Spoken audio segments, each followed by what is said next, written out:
Вначале нам понадобится картон для того, чтобы вырезать все части, из которых будет состоять наш камин. Расчерчиваем и, используя нож, не ножницы, нож, вырезаем все, то есть раскраиваем. Делаем фасадную часть, лицевую часть камина, заднюю часть камина, боковинки,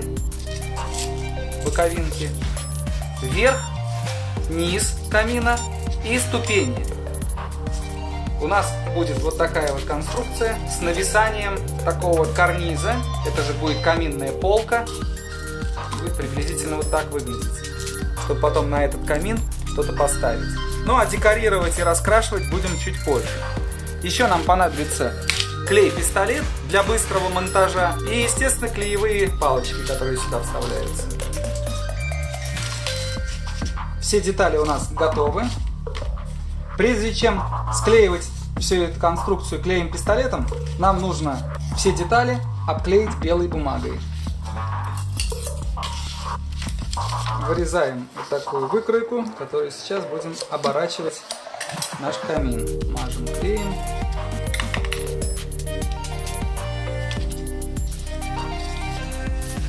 Аккуратно прикладываем, выравниваем и заворачиваем наш камин вот таким образом. Вот такая деталь должна получиться. Это внутренняя часть камина, это наружная часть. Таким же образом поступаем и с остальными деталями. Обклеиваем белой бумагой весь картон, для того, чтобы наш камин получился белого цвета.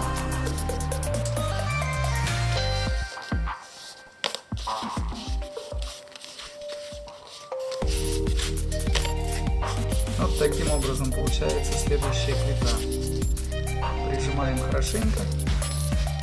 Эта часть несущественна, если здесь вдруг появятся складочки, это не страшно. Главное, чтобы лицевая часть была чистая, белая, аккуратная. Наши детали готовы. Все обернули, просушили. Сейчас будем собирать с помощью клей-пистолета, потому что это быстрее.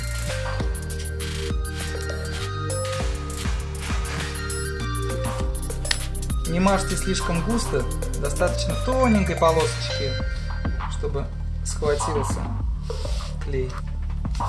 Вот, как видите, очень быстро получается и достаточно ровно, чтобы нигде ничего не вылезло. Также поступаем и с этой частью. Старайтесь наносить очень тоненькую полосочку клея. Поверьте, этого будет достаточно, чтобы конструкция держалась. Приставляем, прижимаем. Клей застывает очень быстро. Остатков клея не должно быть. Все, конструкция уже приобретает нужные очертания. Еще клей пока горячий, он достаточно эластичный, можно двигать, смещать. Таким образом каменную полку верхнюю прилепляем. Уже на что-то похоже. Здесь мы закроем декором. И будет все замечательно. Вот такой камин у нас получился. Потратили мы не так много времени. Одна палочка клея, несколько грамм клея ПВА для обклейки бумагой, да, чтобы коричневый, скрыть цвет коричневого цвета. И остается только расписать его, разрисовать, добавить какой-то декор, возможно. Сейчас будем прикидывать. Теперь сворачиваем вот такие трубочки для декора. Для этого нам понадобится либо спица, либо какая-то палочка. Для того, чтобы свернуть аккуратно, наматываем на эту палочку бумагу.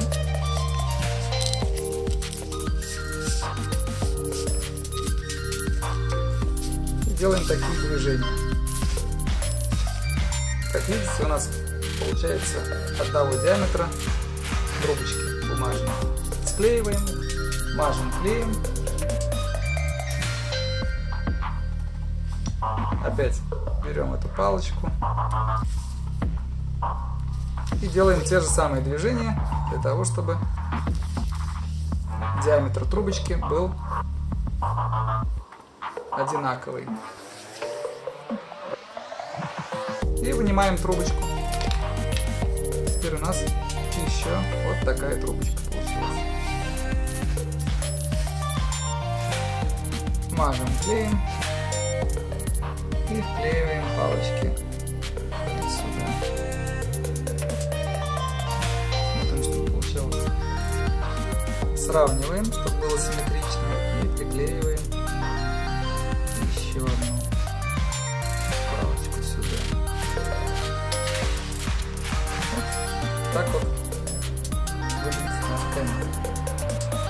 При желании можно нарисовать кирпичики, добавить ажурную решеточку, внутри покрасить черным цветом и положить дрова.